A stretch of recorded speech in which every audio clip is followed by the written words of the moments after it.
So this is spring testing machine. So which is the spring which is already fixed here. So using this spring testing machine, we can able to find the tension load and also the compression load. So if we pull the spring upwards, it is called as tension, and if you give the load downwards, and it is called as the compression. So here, using the setup, we are going to do the compression test on the spring. So here, by applying the load, so here we are going to apply the hydraulic load by using this lever. By using this lever, we are going to apply the load manually, which is the hydraulic setup. When we apply the load here,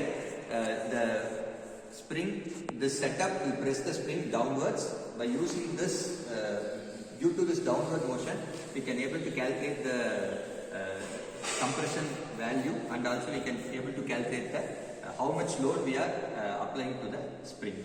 So based on this applied load reading, and also this change in the diameter or the length of the spring, you can able to calculate the respective values such as deflection, Young's modulus, and rigidity modulus, etc. So this is what the actual spring setup. Now we can see what are all the things we want to calculate using this experiment.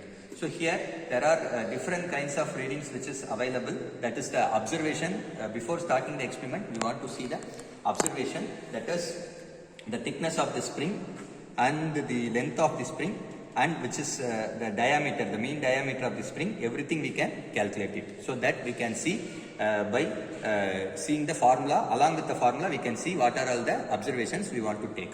So wait a second.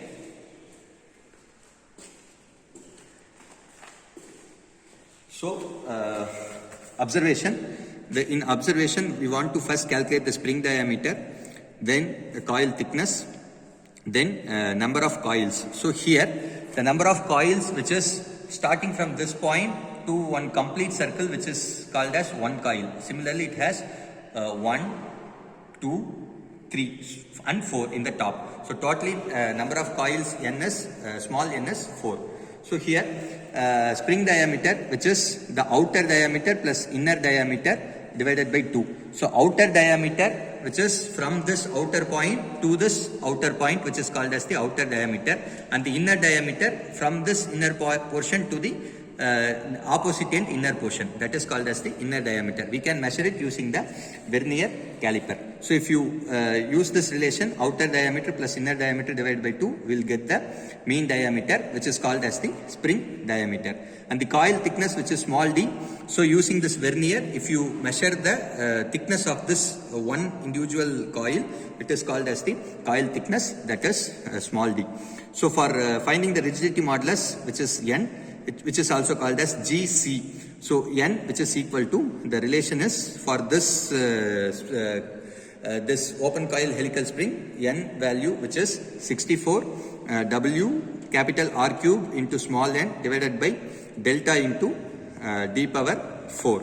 Here capital R, 64 is the actual constant number, and W is the applied load we have calculated from this doing the experiment. So capital R, which is spring diameter, which is capital D divided by 2. Actually it is diameter we have calculated.